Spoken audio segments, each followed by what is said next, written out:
Bruce, when the salvos went back on board the boat United, back on board the Rena, and they got a better chance to have a look at the cracks and to sort of better inspect the ship, did they notice any change in the state of the ship, the cracks, anything like that, the buckling, anything like that? The new fracture occurs around where that white mark is, around that wave. It's just a wave there, but it's around that area. So the salvors on board the vessel couldn't actually get to see that. That'll have to be done by a dive survey going out when it settles down. You asked a question yesterday about the marking of dangerous goods containers. Another report that they were able to mark them with strobes, so that those strobes operate at night, and they also put marker buoys on them should those containers go aboard. So they were prepared in those cases. That didn't happen until late yesterday afternoon. Bruce, the Prime Minister mentioned some more bad weather Friday? That's right. The forecast is that there is some bad weather. We were just looking at the forecast as we were sitting here, and it's a little bit variable at the moment. The anticipated sea state is decreasing, so at the moment, while there is an indication of bad weather, we'll wait until that forecast firms up a little bit. Bruce, is the ship, from initial aerial observation, has the ship shifted at all on the reef? It doesn't seem to be. So what the naval architects seem to think is that with all the holes from right forward to about the superstructure, the white part, those are flooded, and that where that little white wave is about the edge of the reef. So when you see the dive video, it actually shows the edge and a really steep drop away at that point. And that's where it's resting on there. Okay. So it doesn't look like it's doesn't look like it. It looks like it's settling on there.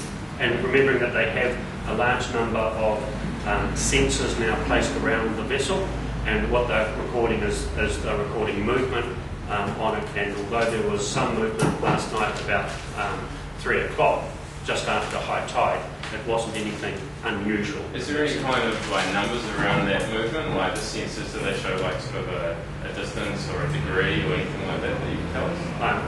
I'll get someone to provide that number. I haven't got it on me. Bruce, how's the weather out there now? Are you going to reconnect the Alanuia?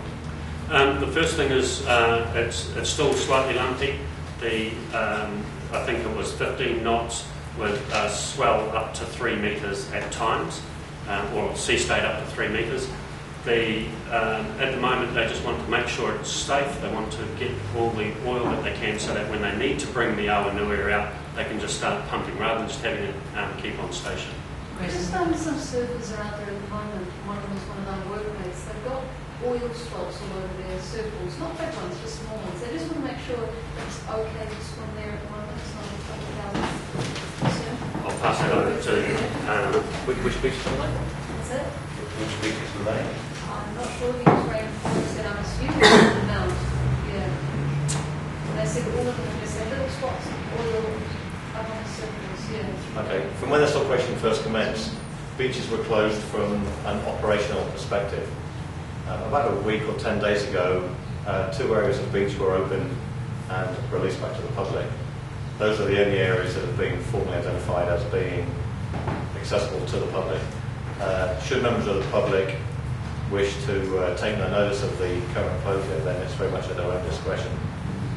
If they are surfing in the right region, should they stop now that they are noticing these little oil spots? Or are they okay? Or? There is a process in place for reporting any oil, and I would encourage them to do that, because it's a good source of intelligence for us as well. What does it say? In what perspective? In assuming where the oil spills. Probably too subjective a question for me to Well, there are give people down in main beach surfing, however there are still people collecting the oil that's washing ashore. Okay, that information hasn't come to our attention. If the beach and the water on the open beaches are possibly re-oiled and it's escaped our notice, then we'll get that information quantified, because we won't just act on hearsay, and if needs be, we'll close them. Obviously, the intention is to get them open as quickly as we can. I was on the beach opposite Mount Jury there where quite heavily oiled shag wasn't ashore. Somebody did go and call somebody, but there was clearly quite a lot of oil there, and that bird was in a bad way. I'll advise our wildlife team. Thank you for that. Very responsible team. Two more questions. Bruce, just a quick question. You mentioned yesterday 5 possible locations should the old girl split in 2, which she's held together. It's a month today, of course. Can you tell us what those 5 locations are that you've put in that option plan? We've reviewed that plan and we've removed one of those sites. I haven't got the picture here. The key thing is that if the vessel falls off the reef into deep water over 90 metres, it's very hard for divers to actually extract the oil and lubricants and other pollutants from the vessel. So the key is about getting it into a shallower water, and the line is the 50-metre depth, water depth line, so it's about trying to get it into that. Now that's easier said than done, because remembering that the options are the vessel breaks up and stays where it is, 2, it slips off into the deep water near the reef, or 3, it remains buoyant enough to be able to be towed somewhere. The key thing about those sites are that to be able to take the vessel anywhere is heavily weather dependent. So you're not going to be able to take it against the current or against the wind or against the swell patterns. So it really is dependent on those factors. And if you think about the 50-metre water depth contour, it's trying to get it there into somewhere where the solvers can work. Is there a 5th option that may need to come off? And that was one of the ones, the first option I mentioned in the 3, was that the vessel breaks and sits where it is.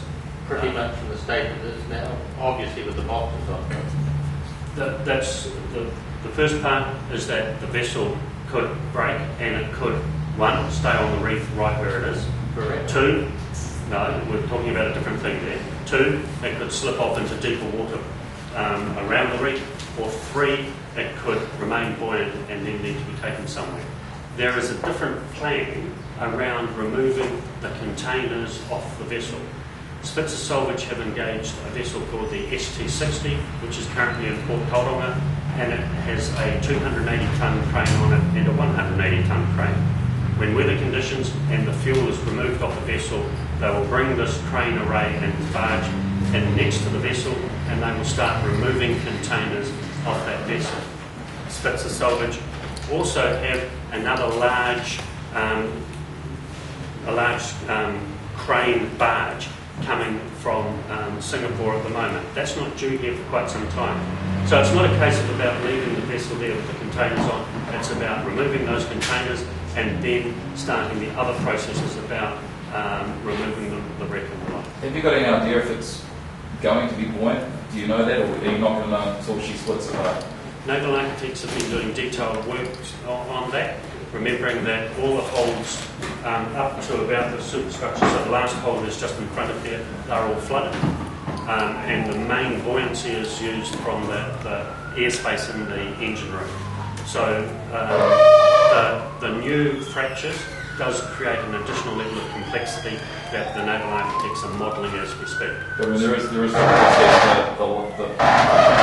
back part of the stern may be able to be floated away, perhaps. That would be one of the options. Okay. But once again, at the moment, there is no fracture there. It is not broken. There's a fracture around here, but the main break is right up towards the bow. Just a very quick one, do the residents evacuate in case of the breakup? Just a question from what would be the Pardon?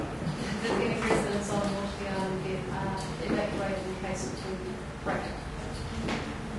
Why would they? Question from Golden Television. There was, if you remember, around the 10th and 11th of this month, there was a similar storm that came through, which is when the first set of fractures occurred in the vessel and when they lost 88 containers over the side. So the weather pattern was very similar to that last night, and so that was the plan.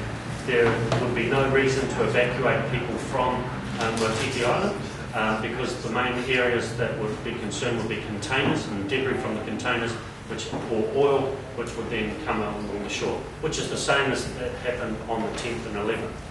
Once again, coming back to those 3 options around what could happen to the vessel.